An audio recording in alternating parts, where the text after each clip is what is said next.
Vasily Lomachenko has a tremendous outing and performance against George Kambosos. I was very impressed with Loma's performance yesterday. Obviously, Kambosos isn't an easy fight. It's no slouch to go up against a guy like George Kambosos, but let's be realistic. Lomachenko has been fighting bigger guys like Teofimo, Jermaine Ortiz, obviously Devin Haney, guys that are a lot big 35-pounders.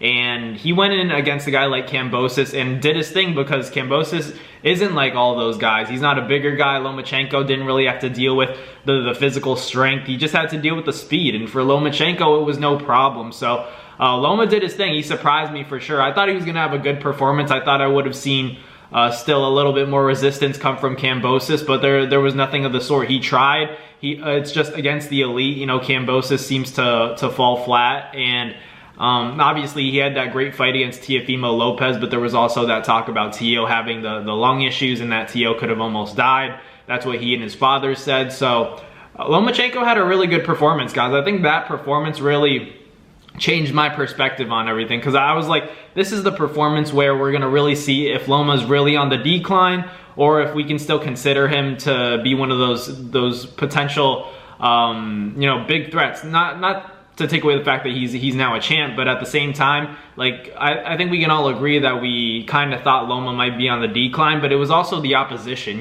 Facing bigger guys really does make a difference. And you look at a guy like Devin Haney, he's always facing guys either, a little bit smaller than him or much smaller than him at 35 because he was a big 35-pounder. And now going to 40 and take PEDs aside, he fought Ryan Garcia, who was just as young as him but taller than him. So it's all about stylistic matchups. And George Kambosos, as good as he is, as fast as he is, and as tough as he is, he couldn't deal with Lomachenko's IQ. The angles were just too much for him, the hand speed. Kambosos just didn't have an answer. He had moments, I'm not gonna lie. He had a not so great game plan. That's what I think. I think that he thought he was gonna be able to beat Loma to the punch. He just wasn't able to do that. Lomachenko's footwork, everything that we know Loma to be known for, he put on display yesterday. And it's interesting to see, Tank, he now wants that Lomachenko fight. And I think it's a great fight. I really do. I think that's the fight I've been waiting for years now, for Lomachenko and Tank to fight. But I always thought the politics were going to get in the way of that fight happening. And, I still think that could be the case. I still think that there's a better chance that Shakur and Tank fight each other, because Shakur's on his last fight with Top Rank once he fights Artem. And then after that, he could go to a guy like Al Heyman. He could go to a guy like Eddie Hearn and potentially make a big fight happen, but he has to obviously get that job done first.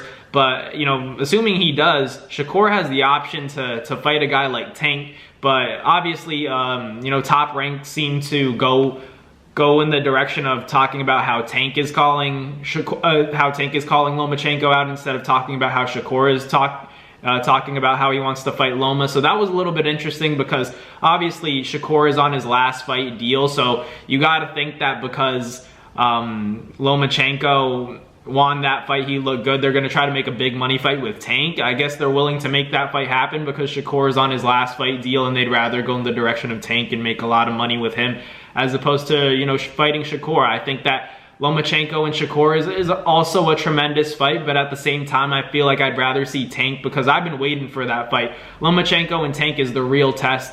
Not to say that Tank doesn't have a difficult fight ahead of him with Frank Martin, but I do expect him to get past him. I think that Lomachenko would pose more of a threat in terms of pure talent. Just being a vet, that experience is always something that I'd like to see Tank face, especially if it's a natural 35er. Loma's still a small 35er, but I did think that Kambosos, the weight cut didn't look like it did him any favors, and Lomachenko came to the weigh-in a little bit late, but he looked strong. So I will say that the fact that Lomachenko looked good at 35, that tells me that he could make it again. And then against a guy like Tank, they would make a lot of money, and that's a really good fight. Two southpaws.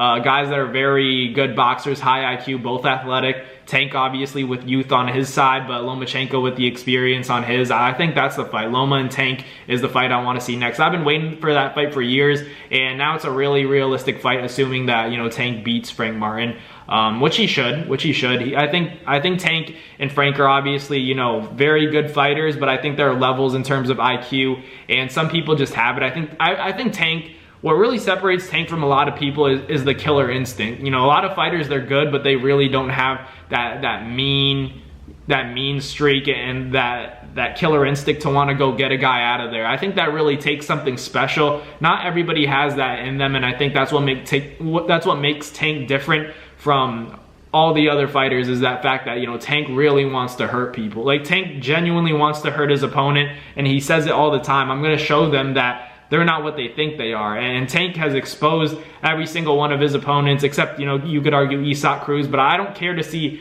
Isaac Cruz in there with Tank, because I do think in a rematch, Tank would beat him easily and probably stop him.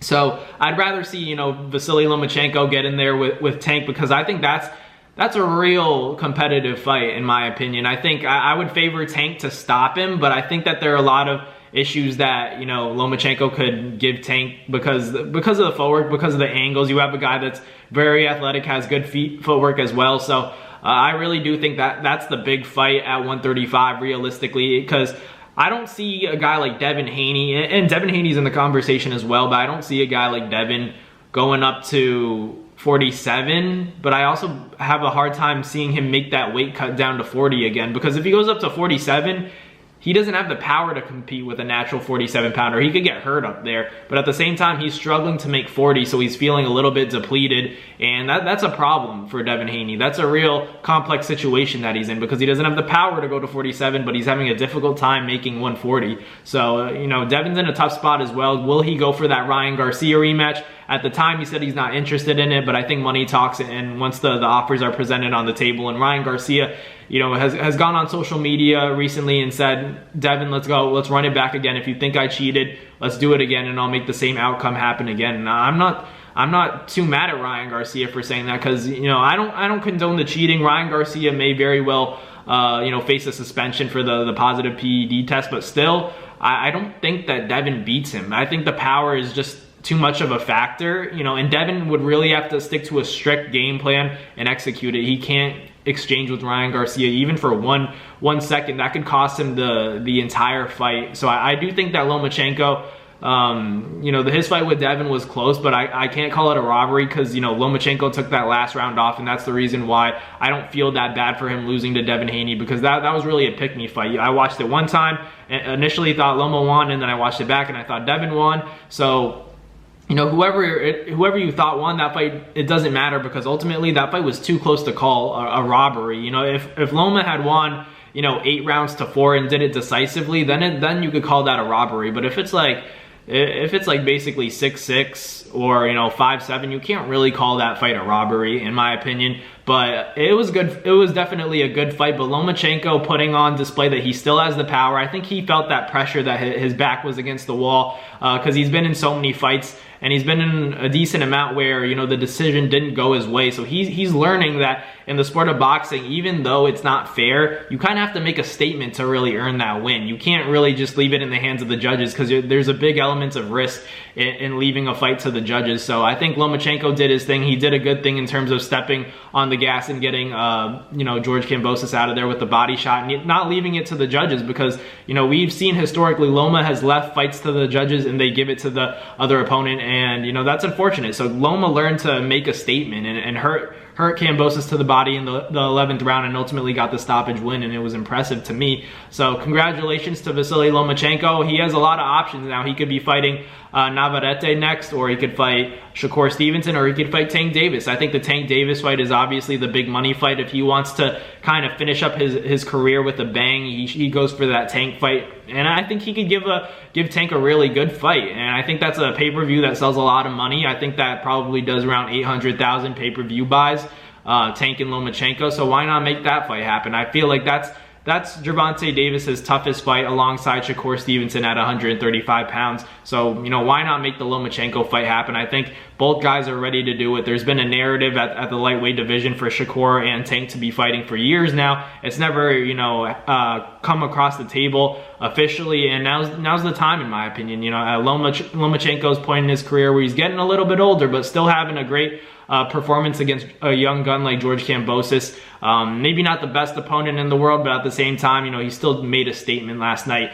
and I'd love to see him and Tank run it. So let me know in the comments what you guys think. Should Lomachenko and Tank fight next? In my opinion, I'd love to see that, especially if Tank can't get the Shakur fight next. Lomachenko and Tank is the fight to make. So let me know in the comments what you guys think. Thank you guys for watching. Like, comment, and subscribe, and I'll catch you guys on the next video.